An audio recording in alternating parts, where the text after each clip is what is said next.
अब पूजा करने के पश्चात हमें इस किताब में से दुर्गा सप्तशती पाठ करना होता है। यह किताब आसानी से आपको बाजार में किसी भी दुकान से उपलब्ध हो जाएगी। इसमें कुल मिलाकर 13 अध्याय होते हैं। आप चाहें तो 13 अध्याय एक दिन में भी कर सकते हैं, परंतु उसके लिए आपको रोज 13 अध्याय करने होंगे। अगर आप 13 अध्याय एक दिन में करने की सक्षम ना हो तो आप एक या दो अध्याय करके अपने इच्छा अनुसार उन 8 दिनों में 13 के 13 अध्याय पूरे कर सकते हैं। आपको एक बात का अवश्य ध्यान रखना होगा कि इस बार नवरात्रे सिर्फ 8 दिन के हैं, तो आपके 13 के 13 अध्याय उन 8 दिनों में पूरे हो जाएं। एक चीज़ का आपको और ख्याल रखना होगा कि आपने चाहे एक अध्याय किया हो या 2, अगर आप अगले दिन अगला अध्याय शुरू करने जा रहे हैं तो उसके लिए आपको शुरुआत दुर्गा कवच और दुर्गा स्तोत्र से ही करनी होगी। तो चलिए शुरू करते हैं श्री दुर्गा नवरात्र व्रत कथा एवं पूजा विधि। बृहस्पति जी बोले, हे ब्रह्मा, आप अत्यंत बुद्धिमान और सर्वशास्त्र चारों वेदों को जानने वालों में श्रेष्ठ हो। हे प्रभु, कृपा कर मेरा वचन सुनो। चैत्र और अश्विन के शुक्ल पक्ष में नवरात्र का व्रत और उत्सव क्यों किया जाता है? हे भगवान, इस व्रत का फल क्या है? किस प्रकार करना उचित है? और पहले इस व्रत को किसने किया? सुविस्तार से कहो। बृहस्पति जी का ऐसा प्रश्न सुनकर ब्रह्मा जी कहने लगे कि हे बृहस्पति, प्राणियों के हित करने की इच्छा से तुमने बहुत अच्छा प्रश्न किया।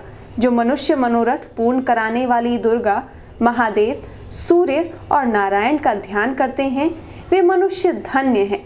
यह नवरात्र व्रत संपूर्ण कामनाओं को पूर्ण करने वाला है। इसके करने से पुत्र चाहने वाले को पुत्र, धन चाहने वाले को धन, विद्या चाहने वाले को विद्या और सुख चाहने वाले को सुख मिल सकता है। बंध्या और काक बंध्या के इस व्रत को करने से पुत्र हो जाता है। समस्त पापों को दूर करने वाले इस व्रत के करने से ऐसा कौन सा मनोरथ है जो सिद्ध नहीं हो सकता? यदि व्रत को करने वाला मनुष्य 9 दिन तक सारे दिन का उपवास ना कर सके तो एक समय भोजन करे और उस दिन बांधवों सहित नवरात्रि की कथा का श्रवण करे।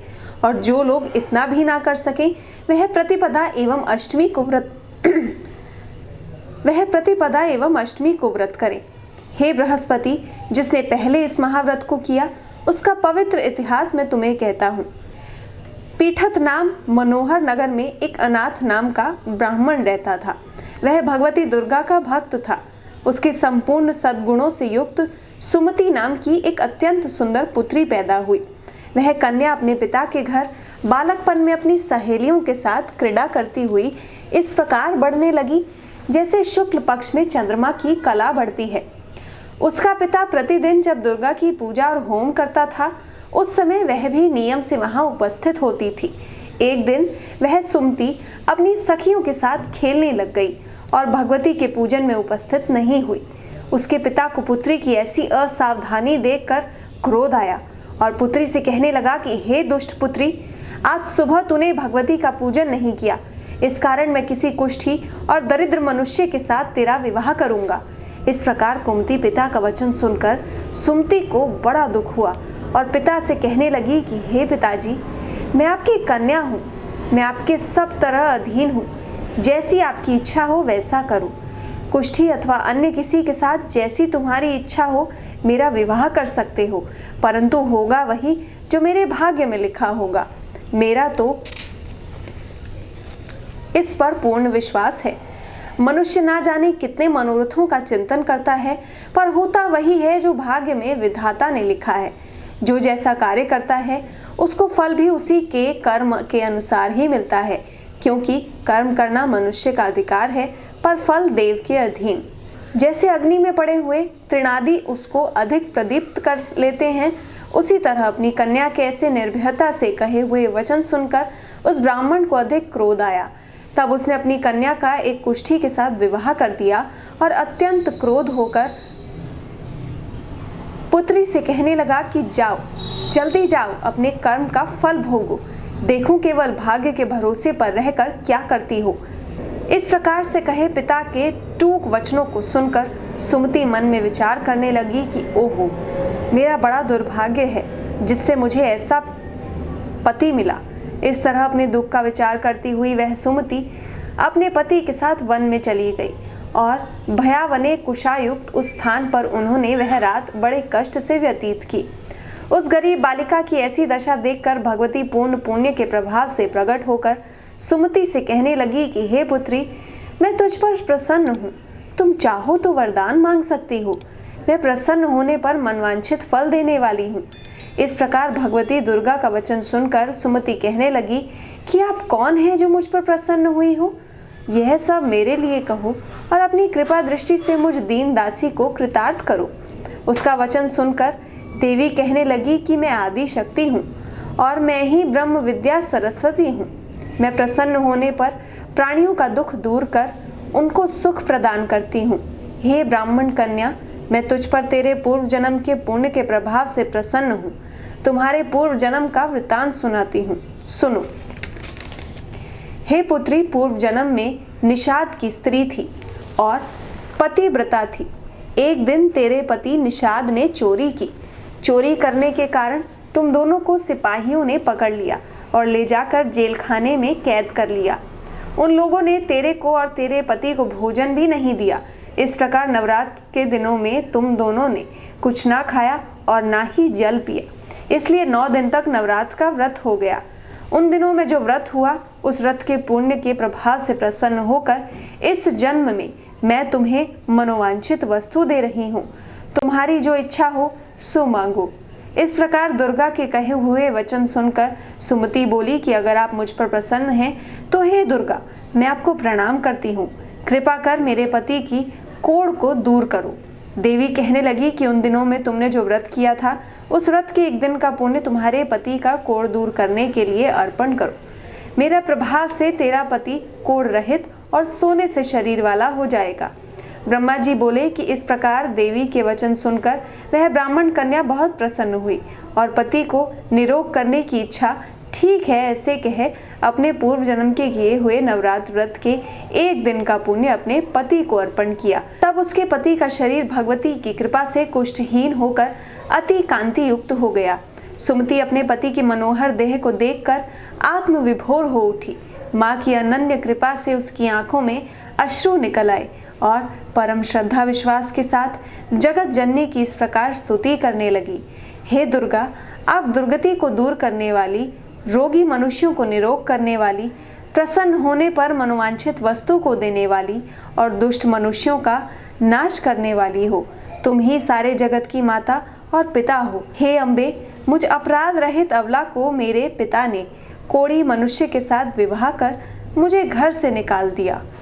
आपने ही मेरा इस आपत्ति रूपी समुद्र से उद्धार किया है। हे देवी, आपको प्रणाम करती हूँ, मुझ दीन की रक्षा करो। ब्रह्मा जी बोले।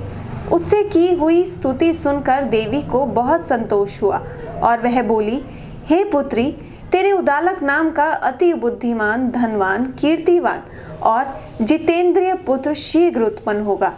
ऐसा भगवती दुर्गा का वचन सुनकर सुमति बोली कि हे भगवती दुर्गा, अगर आप मुझ पर प्रसन्न हैं तो कृपा कर मुझे नवरात्रि व्रत विधि और उसके फल को बताइए। इस प्रकार ब्राह्मणी के कहे हुए वचन सुनकर देवी कहने लगी कि हे ब्राह्मणी, तुम्हारे लिए संपूर्ण पापों को दूर करने वाली नवरात्र व्रत की विधि को बतलाती हूँ, जिसको सुनने से तमाम पापों से छूटकर अंत काल में मोक्ष की प्राप्ति हो जाती है। नवरात्र व्रत विधान।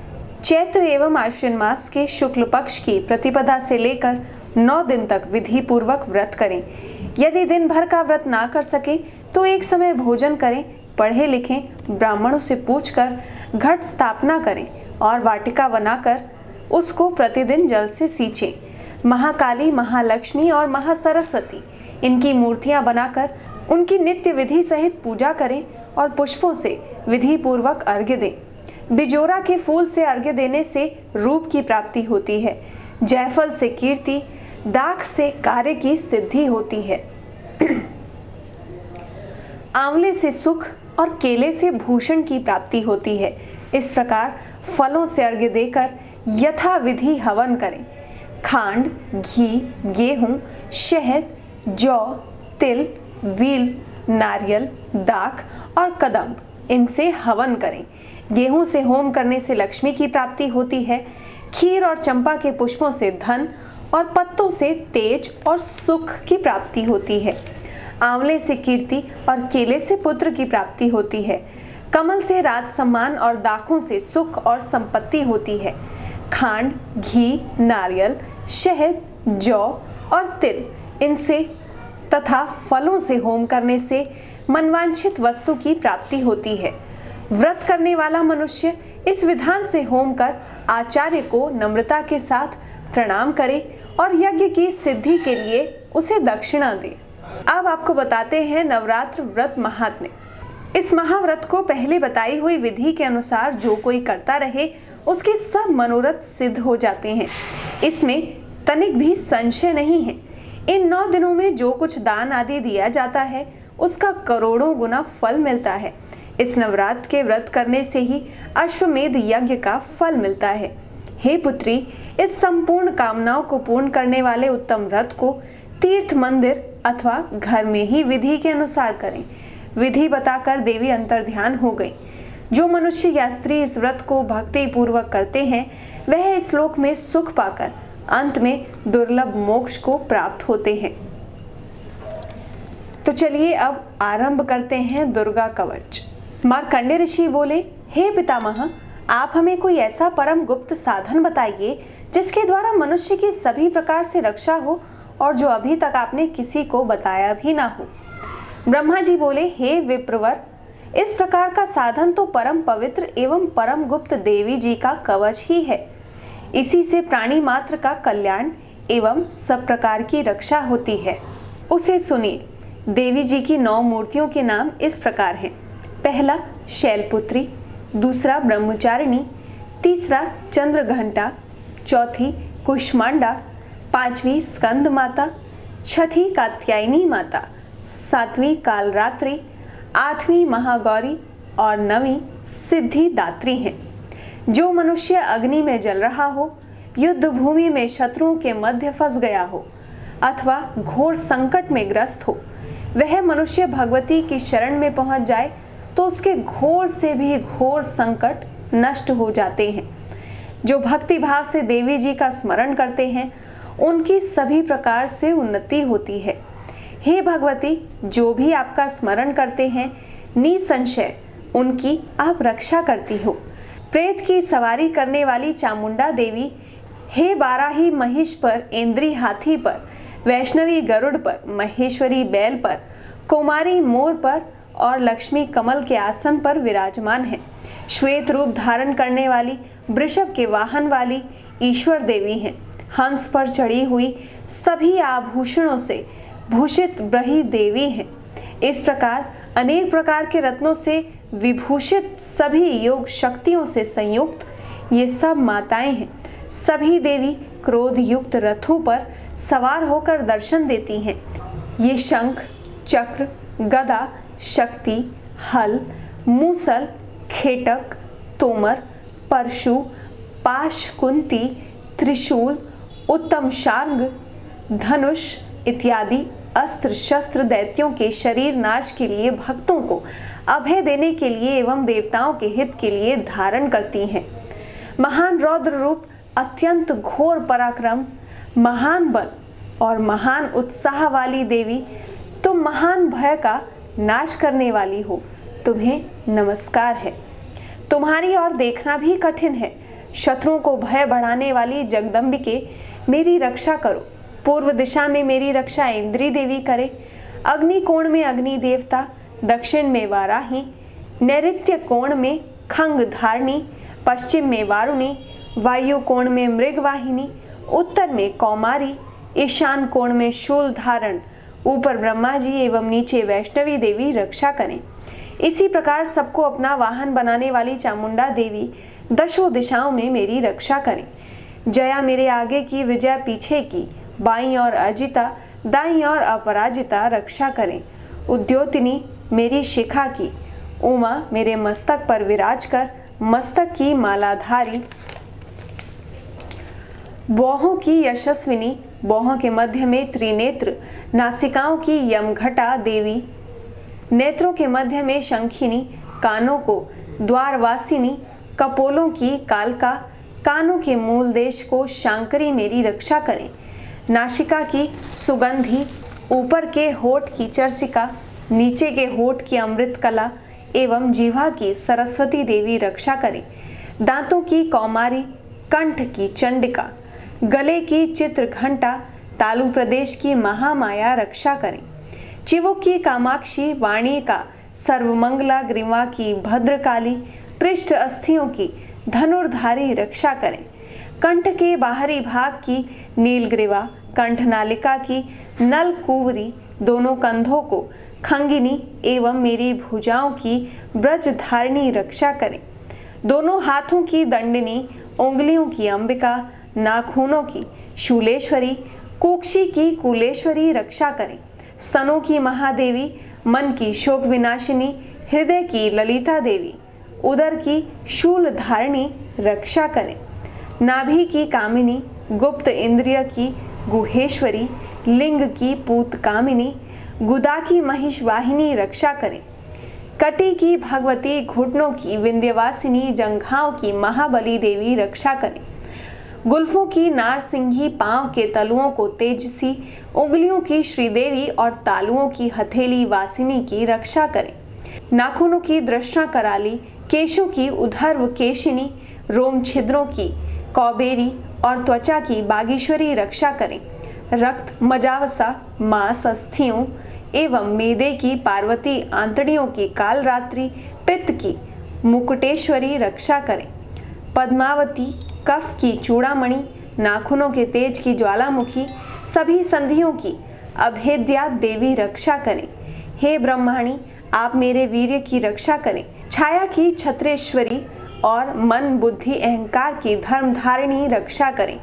प्राणों की कल्याण शोभना और शब्द, स्पर्श, रूप, रस, गंध, इन 5 इंद्रियों की योगिनी, सत्व, रज, तम की नारायणी सर्वदा रक्षा करें।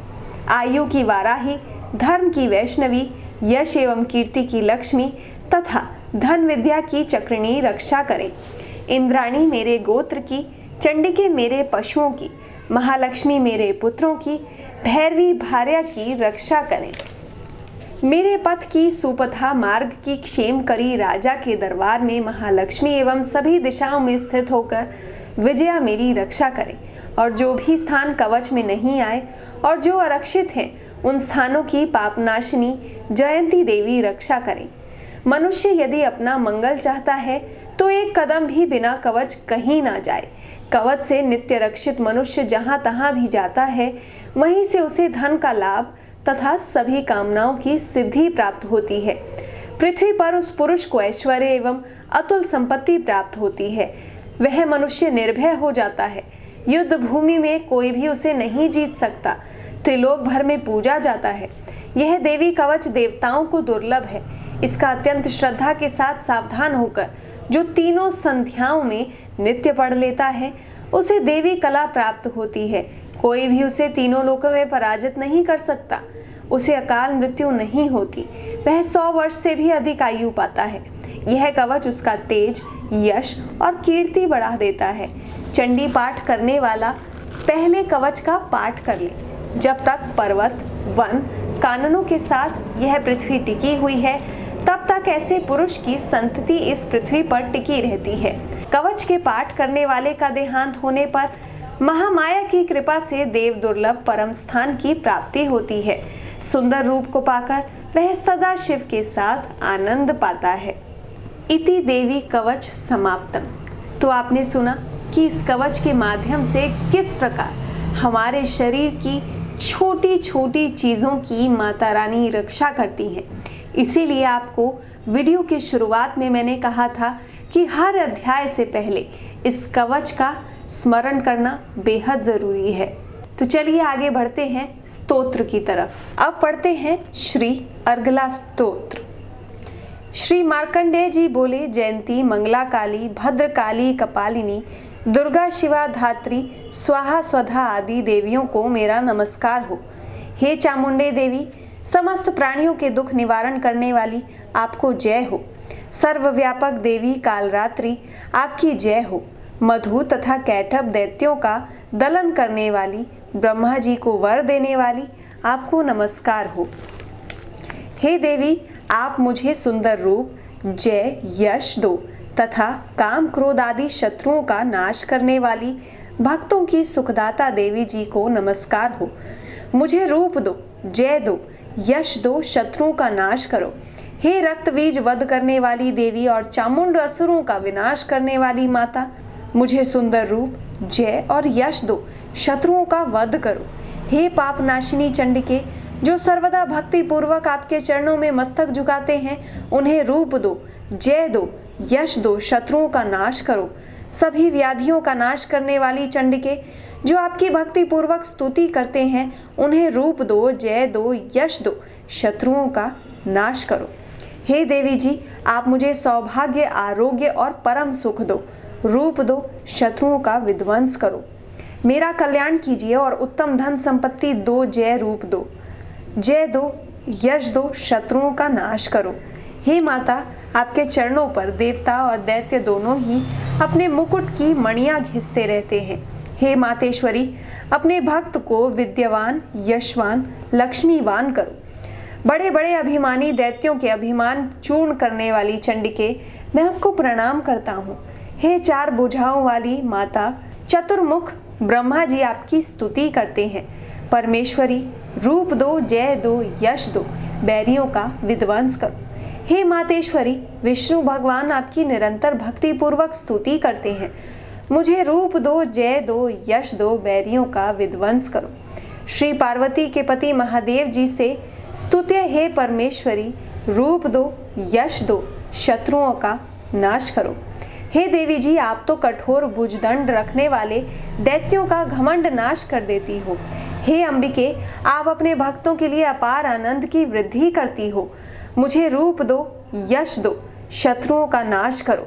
हे मातेश्वरी जी, आप मुझे वह पत्नी प्रदान करें जो मेरी इच्छाओं के अनुकूल हो और इस भयानक संसार रूपी समुद्र से मुझे तारने वाली हो।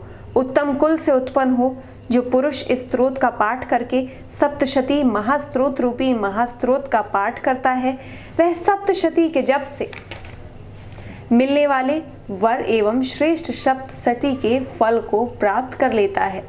अथ किलक स्तोत्रम। श्री मार्कंडेय ऋषि बोले, मैं उन भगवान शिव को नमस्कार करता हूँ, तीनों वेद जिनके 3 दिव्य नेत्र हैं, जिनका शरीर विशुद्ध ज्ञान स्वरूप है, जो मोक्ष प्राप्ति के कारण है, अर्ध चंद्रमा जिनके मस्तक पर शोभायमान है, मंत्रों के शाप एवं उत्कीलन आदि को समझकर पाठ करने वाला पुरुष मोक्ष पा लेता है, अतः इसका ज्ञान होना आवश्यक है। सब उच्चाटनादि वस्तुएं स्तोत्र द्वारा पाठ करके सिद्ध होती हैं, तथापि जो अन्य मंत्रों का जपन करके केवल इस सप्तशती के पाठ मात्र से स्तुति करते हैं, उन्हें देवी जी सिद्ध हो जाती हैं। उच्चाटनादिक प्रयोगों में उन पुरुषों के मंत्र, औषधि आदि किसी अन्य साधन की आवश्यकता नहीं पड़ती। बिना जप के ही उनके सभी उच्चाटनादिक कर्म सिद्ध हो जाते हैं। इससे लोगों को शंका हुई कि तब इनमें श्रेष्ठ कौन सा साधन है। तब उस शंका के निवारण के लिए शिव ने आज्ञा की कि यह सप्तशती स्तोत्र सिद्धियों को देने वाला है। उस स्तोत्र को भगवान सदाशिव ने गुप्त कर दिया। इस स्तोत्र के पाठ द्वारा प्राप्त होने वाला पुण्य कभी समाप्त नहीं होता। साधक सभी प्रकार का क्षेम प्राप्त कर लेता है, इसमें कोई भी संशय नहीं है।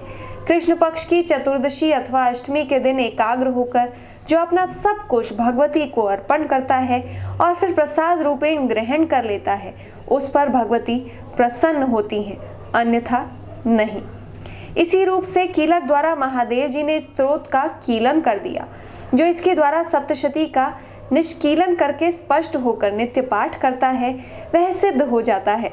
देवी जी का गण एवं गंधर्व होता है।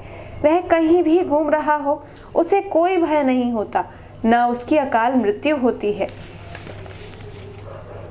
देहांत होने पर वह मोक्ष पाता है। इसलिए इस कीलक स्तोत्र को समझकर तथा उसका उत्कीलन करके पाठ करना उचित है। जो इस प्रकार नहीं करता उसका नाश होता है। तभी तो बुद्धिमान इसे समझकर ही उत्कीलन से संपन्न स्तोत्र का पाठ आरंभ करते हैं। जो कुछ भी रमणियों के सब श्री देवी जी को कृपा की फल है। इसी में सौंदर्य, सौभाग्य आदि दिखाई देते हैं। वे सब कारण इस शुभ स्तोत्र का जप सदा करते रहना चाहिए।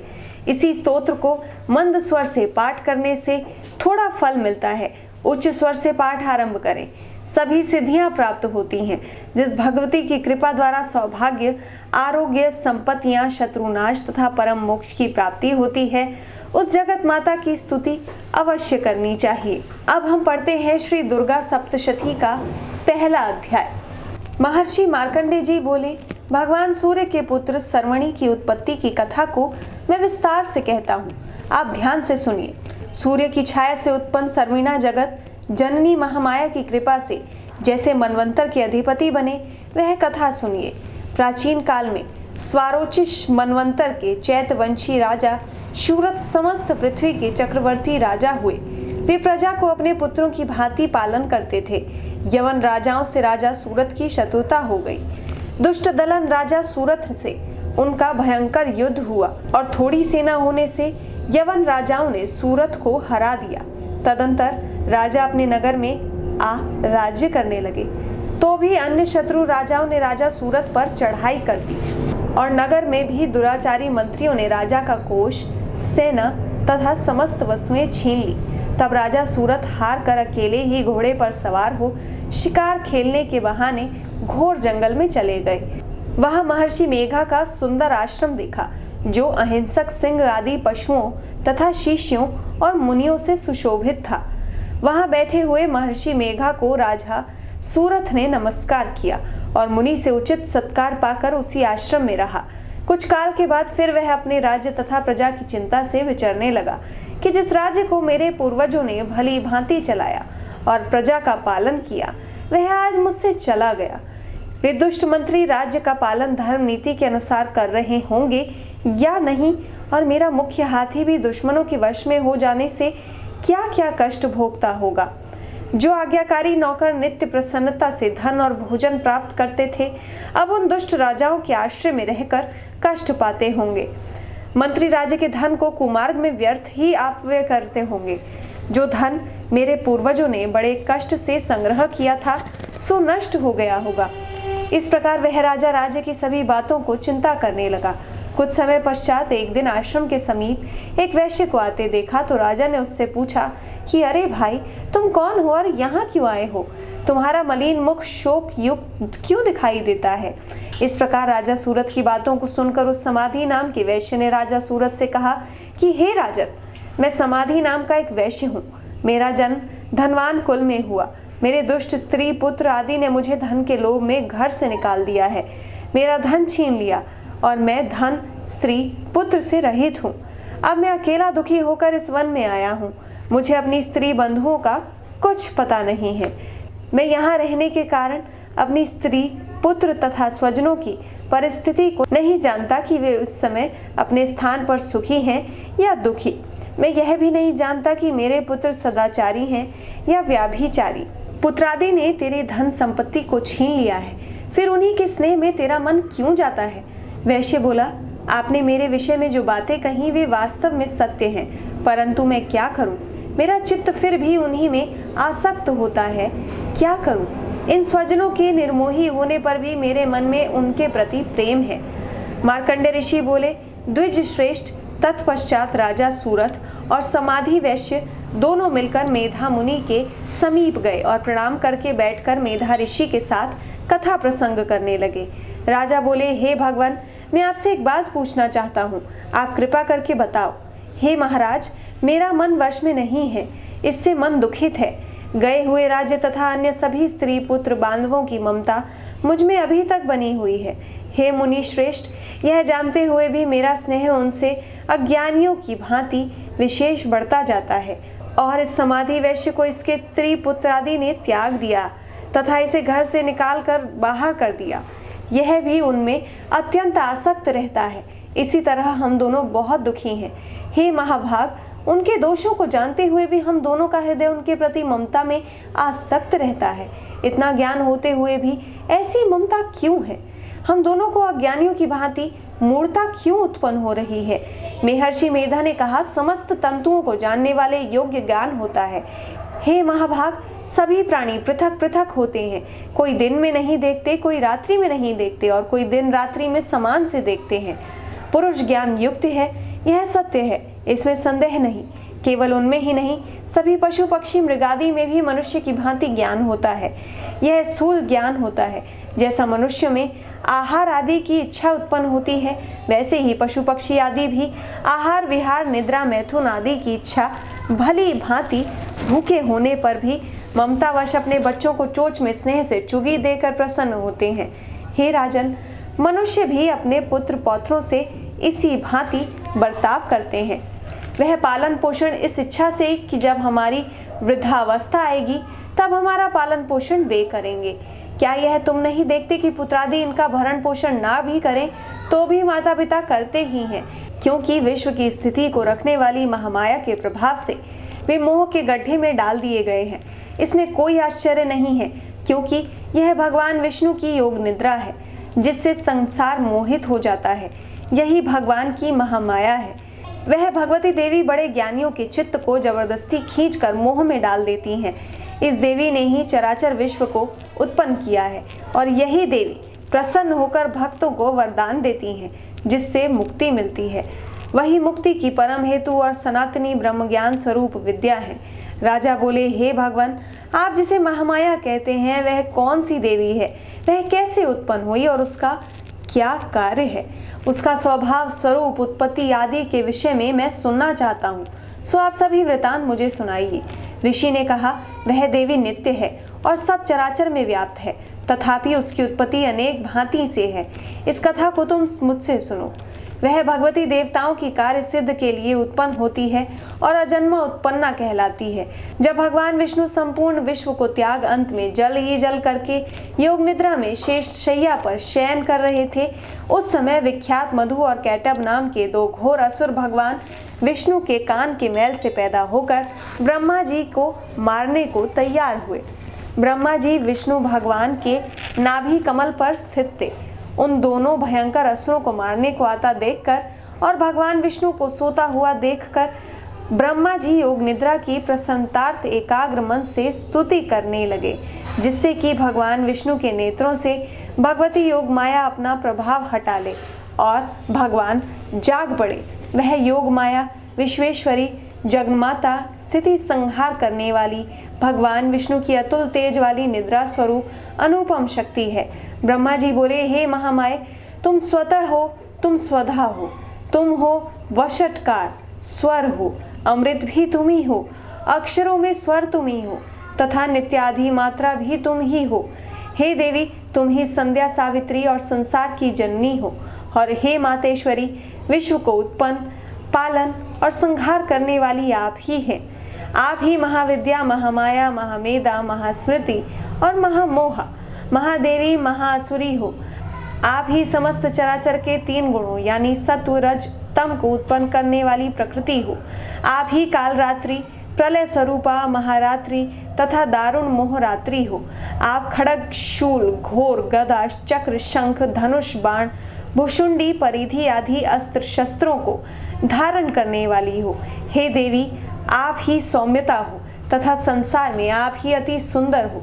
पर और अपराधों में श्रेष्ठ आप ही परमेश्वरी हो, जो इस विश्व की रचना, पालन, संहार करते हैं। उन भगवान विष्णु को आपने अपनी निद्रा वश कर लिया है। फिर भला बतलाइए, और कौन आपके प्रार्थना करने में समर्थ है, जबकि आपके भगवान विष्णु ईशान तथा मुझसे यह शरीर ग्रहण कर लिया है। आप तो अपने प्रभाव से स्वयं प्रशंसित हो। मधु और कैटभ नाम के इन महादुष्टों को आप मोह लीजिए और विश्वपति भगवान अच्युत को जगाइए। इन दोनों महाअसुरों का संहार करने के लिए भगवान को वृद्धि कीजिए। ऋषि बोले, इस प्रकार जब ब्रह्मा जी ने मधु और कैटभ असुरों के संहार के लिए तथा भगवान विष्णु को जगाने के लिए तामसी देवी की प्रार्थना की, तो उसी समय भगवान विष्णु के नयन, मुख, नाक, भुज, हृदय और वक्ष स्थल से निकलकर अव्यक्त योगी माया उपस्थित हो गई और योग निद्रा से भगवान जाग गए। तदंतर भगवान विष्णु ने उन पराक्रमी वीर्यवान मधु और कैटभ असुरों को देखा, ब्रह्मा जी को खाने के लिए जिनकी आंखें लाल हो रही थी। तब भगवान विष्णु ने शेष शैया से उठ उन असुरों से 5000 वर्ष बाहु युद्ध किया। अति बलशाली महाउन्मत्त दोनों असुरों को महामाया ने मोहित कर रखा था। अतः दुष्टों ने भगवान से कहा कि आप हमसे वरदान मांगो। भगवान ने कहा, यदि तुम मुझ पर प्रसन्न हो तो मेरे हाथ से तुम्हारी मृत्यु हो, मैं तो केवल यही वर चाहता हूँ। ऋषि ने कहा कि इस भांति जब भगवान उनसे यह वरदान ले लिए हैं तो वे भगवान से कहने लगे कि हमें सर्वत्र जल ही जल दिखाई देता है, इसलिए हे भगवान हमारा वध उस स्थान पर कीजिए जहाँ पृथ्वी पर पानी ना हो। ऋषि मेधा ने कहा, तब भगवान विष्णु ने शंख चक्र गदा धारण किए और उससे तथास्तु कह दोनों के सिर अपने जांघों पर रखकर चक्र से काट दिए। इस प्रकार यह महामाया देवी श्री ब्रह्मा जी की प्रार्थना करने पर स्वयं उत्पन्न हुई है। राजन, मैं अब इसके प्रभाव को बताती हूँ, आप ध्यान से सुने।